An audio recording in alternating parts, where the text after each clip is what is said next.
Hey guys, so today I wanted to sit down and do a bit of a different video, and it's going to be about vintage bags. Now, I have never really spoken about my vintage bags before. I'm not a massive vintage expert, so if you're watching this video and expecting expert tips, then this is just going to be my experience.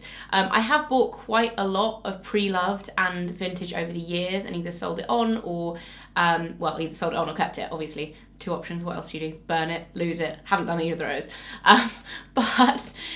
So it's just basically talking about my experience of buying pre-loved, of buying vintage more specifically, and showing you my vintage Chanel collection. All of the vintage bags that I own are Chanel. For the main reason that I love the brand. I absolutely love the iconic kind of classic Chanel design. But I also find that in terms of buying vintage bags or buying pre-loved bags, Chanel is one of the most reliable brands when it comes to resale and resale value. So they don't really go down in value that much. They do go up in value, but usually only if you buy them new and wait a long time, or buy vintage ones from a long time ago and wait a long time, if you get what I mean. Either way, buying vintage is a little bit more affordable than buying new.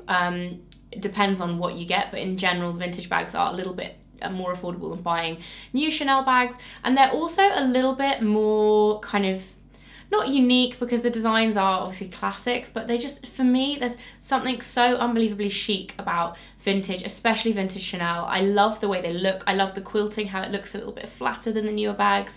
And there are two bags in particular that are my personal favorites that I searched high and low for and I love to death. And I'm going to explain to you why these are my favourite bags out of my whole bag collection in general, in terms of actually using them. They're very, very practical bags too.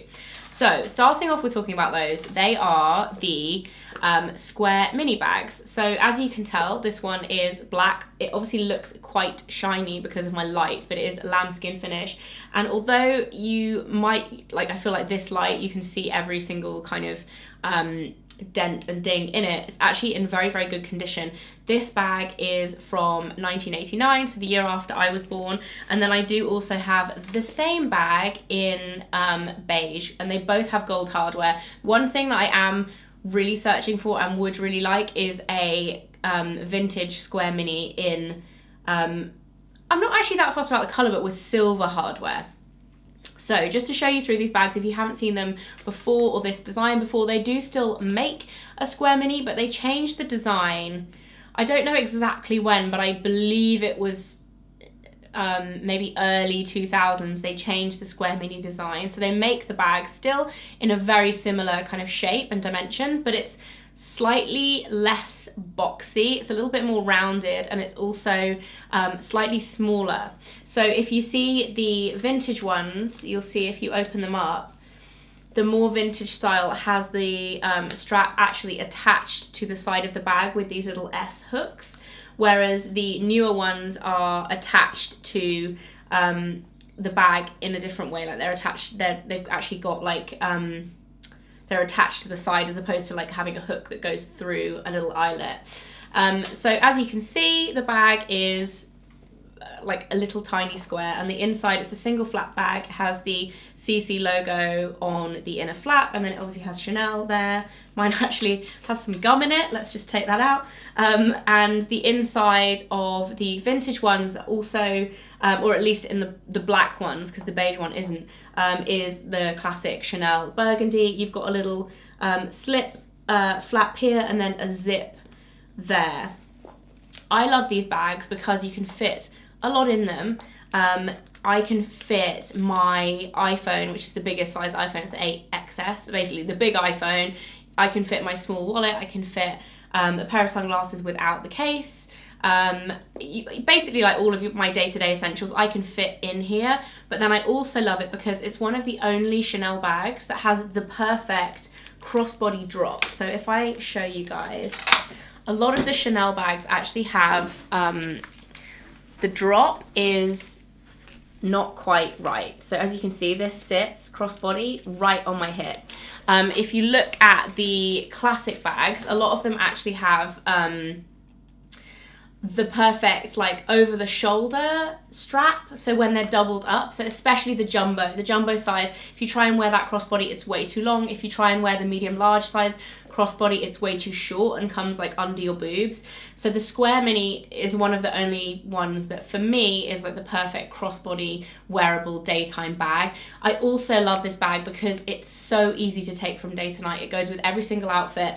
Some of the bigger classic Chanels look a little bit more casual to wear in the evening, and then also the classic medium large one I think sometimes looks a little bit kind of formal for the day, whereas this bag you can literally take it day to night so easily. So that is my black one, and then my beige one is the exact same bag.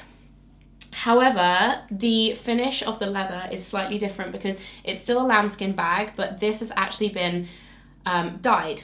So it was always beige, but the reason why I decided to get one that has been dyed as opposed to one in its original condition is that it is so hard to find very, very pale color like beige bags, especially in lambskin and especially in this size and design of bag, because they tend to get worn a lot because they are very wearable bags. They're not something that you keep in your cupboard for like best. You can wear them and they go with everything kind of thing, and they're easy to wear in the day. They tend to be quite discolored, especially on the back. So I went for a painted one, and I have to say the actual feel, it doesn't affect the way the bag looks. I think the bag still looks really nice, but the way the bag feels and when you touch it, you can tell.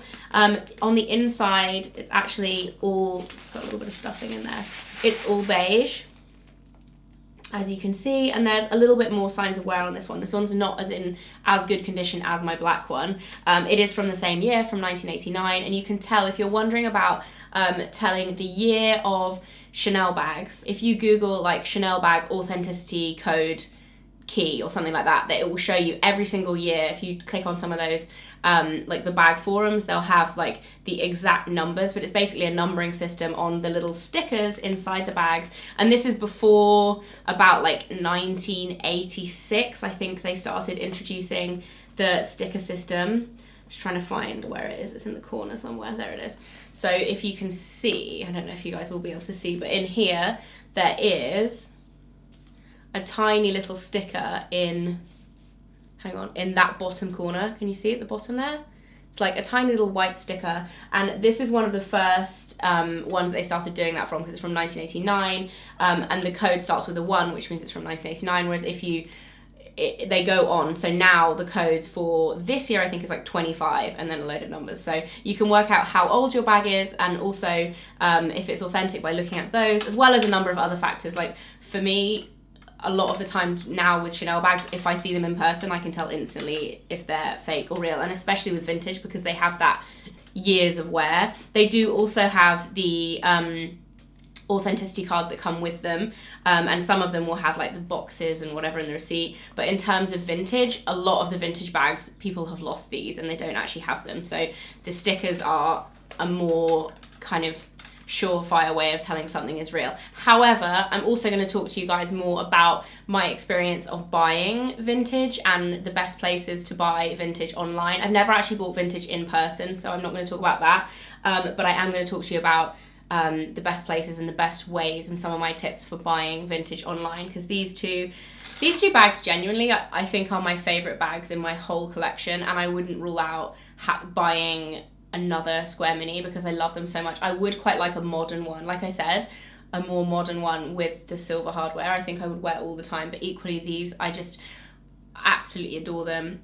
In terms of pricing, I actually bought both of these from US websites, and they were both around $2,500, which comes in at around £1,900, which is actually a very similar price to how much the new ones are in store.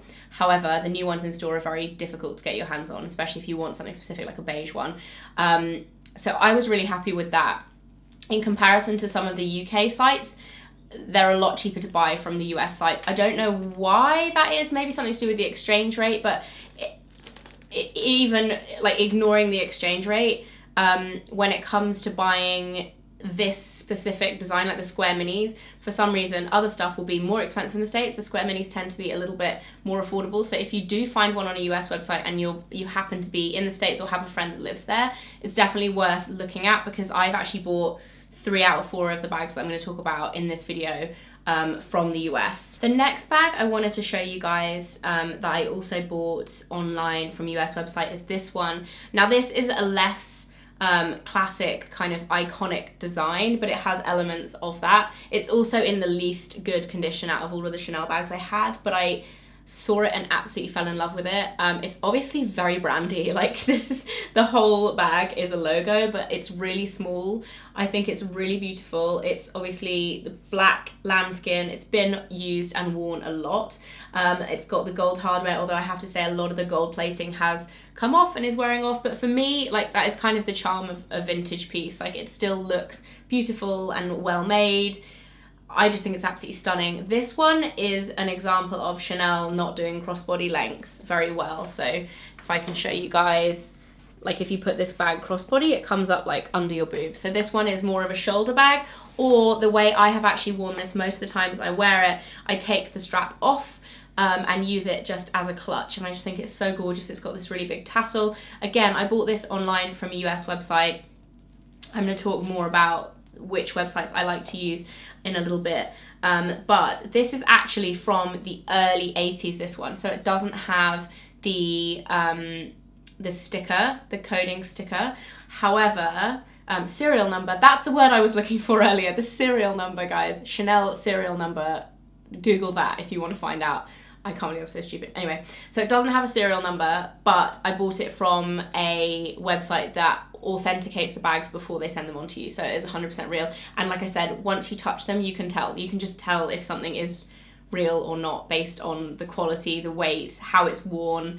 So yeah, this is from the early 80s. I think it's super cool. I absolutely love this little bag and I've used it loads. So that is my other vintage Chanel handbag. And then I also have one item that is vintage Chanel, but it's actually not a handbag, it's a vanity case. And this is a complete OTT luxury item, but I actually found this one on Depop. This is a early 90s, I think it's 91, can't remember the actual code, I think it's 4, so it's 90, maybe 93, something like that. Early 90s, caviar vintage Chanel vanity case.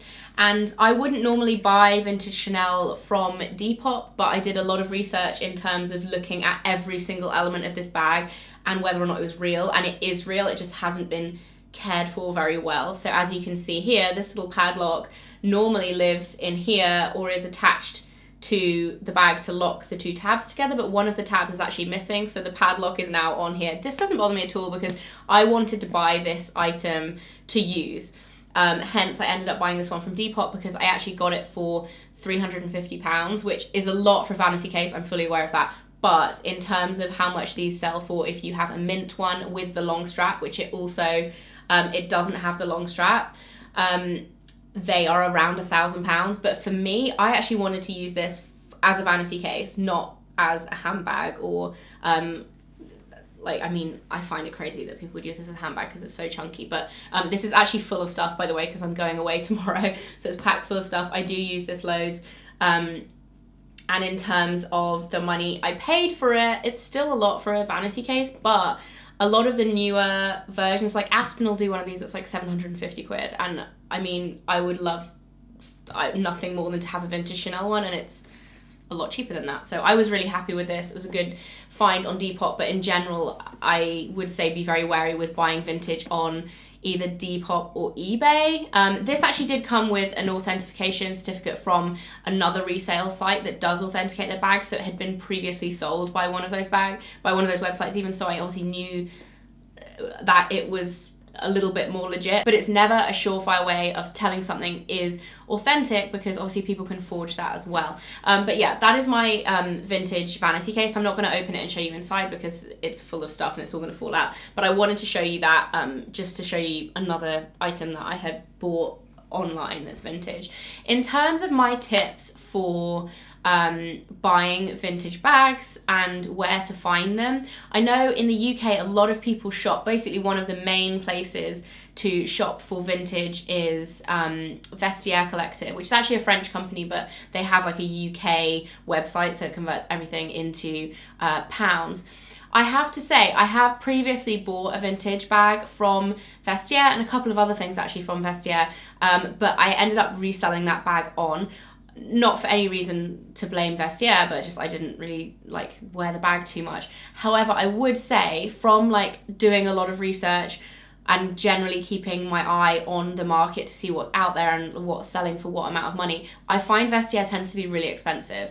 I would also say when it comes to reselling your bags, just bear in mind that most of these websites, if you plan on reselling a bag through one of these websites, they take a big amount of commission, like up to 40%, I think.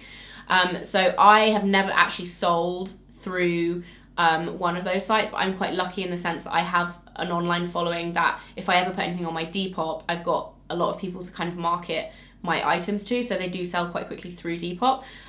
However, I would say if you're thinking about kind of like getting into vintage and buying and selling, just be very careful with that mindset of, oh, I can resell these bags for the same price, because those websites do take a big commission for that service. So you probably will end up losing money if you're doing it like that, even though they are kind of worth that much, if you get what I mean, which is why a lot of people try and sell on eBay. But then obviously if the person buying is buying an expensive item, eBay is a little bit tricky because they don't offer that authentication service. Anyway, so Vestiaire I find to be an expensive place, but it is a good place to kind of keep an eye on what is out there. If you look for the Chanel Square Minis on Vestiaire, they tend to be of a similar, this is the other thing, of a similar condition. You need to keep your eye on the condition. They tend to be a lot more expensive than what I paid for my bags. The websites that I like to use and I have bought from and I think are the best are Fashion File, which is a California-based company in the States. For me, I think they actually have the best customer service. They were super amazing when I've ever bought anything from them. That's where the beige bag came from. And they are really good. And I also really rate The RealReal, which is another US-based company. I think The RealReal have the best selection of bags. Fashion File have a really good selection as well, but The RealReal I think have more, and they have, that's where my two black bags came from. So the black Square Mini and the black CC clutch with the tassel. They both came from The RealReal, and I've also bought another bag that ended up reselling from The RealReal. They have a really good service. They package everything really well. So do Fashion File. Both of those companies I think are awesome, and my experience with buying bags through them was brilliant.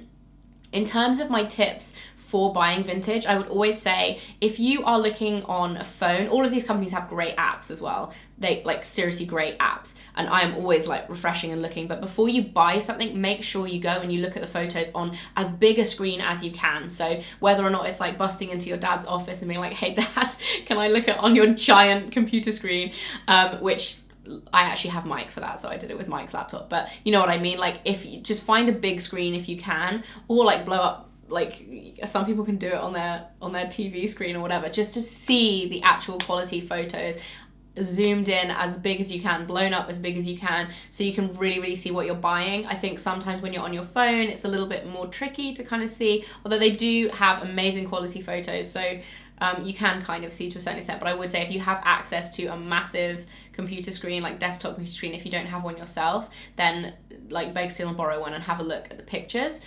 in big size blown up. The other thing I would say, it sounds really dumb, but just read the description so carefully. There's been a few times where I haven't properly read it and I've like skim read it and got really excited and almost bought something and then realized it's not quite what I thought, or it doesn't come with the dust bag, or it doesn't come, you know, read it in really good detail. And also just when it comes to measurements, this is the other thing, when it comes to measurements, don't just assume based on what you can see what like size it's going to be, because again, I've made that mistake before. When something was listed as a small, it was actually the mini size and it had been mislisted, but I couldn't send it back because they had put the exact dimensions, and it was way smaller than I thought it was going to be. So again, I ended up reselling that. So that's one of the main things I would say to you guys, is just make sure you read everything in great detail, and also check the dimensions. The other thing I would say is do your research in terms of what else is on the market, and don't like necessarily buy something straight away. When it came to buying the square minis, it took me a good month of searching, comparing different ones, comparing different quality bags. I did actually find one very, very similar to the black bag that I got, but it was nearly $1,000 less, and I nearly bought it, but actually the quality, it had been used quite heavily. And I made that decision like weighing up between how I look after bags and how I don't think that will happen to my one, because I am very, very careful with my designer bags, and I just thought it's worth the money for the long term. Like, this bag is nearly as it's 1 year younger than me, so it's like it's been on this earth for 30 years. I need to, you know, it will still be in fashion in another 30 years, I hope. So I want to buy as good a quality one as I can, and that I know I'm gonna look after it. So it's definitely worth considering that. It does also mean that you can get your hands on cheaper designer bags if you're willing to compromise on quality too, but just be wary of that, and be wary of like what type of wear you're looking at. So sometimes if it's things like with my little CC tassel bag, I'm not too bothered about the like slight damage to the plating, so like the gold plating is coming off. It doesn't bother me. I quite like that look because it adds a little bit more of a kind of vintage look to it. But if something was, say, rubbed so much on the corner of the leather, I would be kind of put off by something like that, because it's a little bit more of actual damage as opposed to wear. The other thing I would say to bear in mind, I know I've done this a few times as well, is buying things with the kind of outlook of, oh, I'm just going to get something restored. And they can do amazing things with bags these days. Like, honestly, the repair jobs I've seen online, I like religiously watch Chanel like repair reveals and stuff because I love it. It's just incredible what they can do. It is amazing, but just bear in mind, they can never do it to the quality that it would have been when it was new. So if you are dyeing a bag, if you are painting a bag, if you are restoring a bag, you can make it look really good, and you can make it look better than it was before, but it's never going to look like it did when it was new. The case of my beige painted bag is a perfect example of that. It looks really good, it looks smart, again, it's clean, but the actual finish of the leather feels different because it has been dyed. Like, it's been through a process, and you know, that natural leather, it's super fine leather, it's super soft, it's going to affect the feel of the leather. It's nowhere near as soft, it doesn't have that same gloss as the black one does, but it does look really fresh and new. So you can make something look awesome, but just bear in mind you will always be sacrificing something, and also bear in mind the cost of doing that as well, because even though you can restore these bags, a lot of the time it will cost you a few £100s to do that. Like, even getting a special clean of a bag, so where they deep clean it, not necessarily dye it, will cost you around £100-120 in the UK, depending on who you go to. But if you are like having complete restoration and like leather repair and things like that, you can rack up a few £100 bill, which you may have just been better off to buy a better condition vintage bag in the first place. Obviously, when it comes to buying vintage bags, just be careful where you buy from as well in terms of buying fakes. There is a big difference between if you're buying something, say like a pre-loved classic Chanel design that they still make, like the classic flat bag in the same, like, it's really hard to explain because they've made such minor changes over the years. They've changed like the way they do the hardware, they've changed the way they do the flap, they've changed the way they do like the stitching slightly, they've changed the way they fill the quilt so it's a little bit flatter. But if you're buying one that is essentially like, say, 5 years old, you're opening yourself up to the potential of buying a fake a lot more than if you're buying something vintage, because back when they were making vintage bags, they didn't necessarily make as many or make any fakes. So you can see by the way they've been worn. Also, when a bag has had like 20 years wear, you can't really fake that. It's like something about the leather and the density of it and the fragility of the bag that you can tell is old, as opposed to something that is new is more easy to copy, if you get what I mean. Do you get what I mean? I'm sure you do still get fake vintage bags, but my point is I see a lot less of them online. So you see tons of fake Chanel newer bags, but you don't see tons of fake vintage Chanel bags. You do see a few, but you don't see a lot.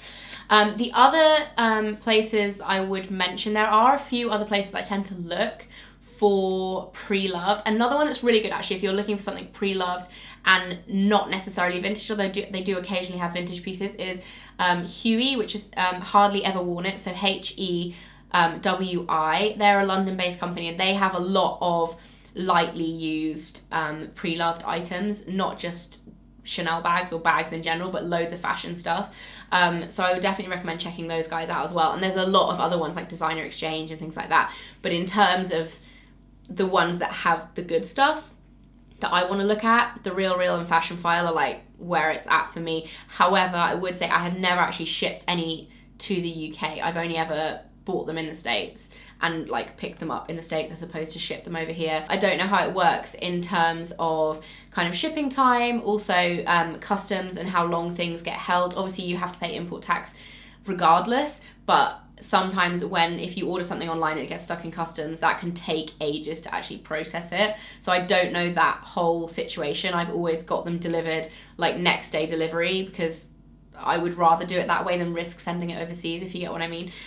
So yes, that is it for this video. I hope you guys have enjoyed it and some of you have found it helpful. It's something that I really love and I wanted to share with you guys, and I realized I've never actually spoken about these bags before on YouTube. I have put up pictures on my Instagram of me wearing them and things, and I've always got questions about them because I've never posted like a reveal or anything, and it hasn't really been something I thought about, but I don't know, yeah, here we go, here it is. I'm finally talking about vintage Chanel, one of my great loves in life. I hope you guys enjoyed this video. I will see you again very soon. Bye.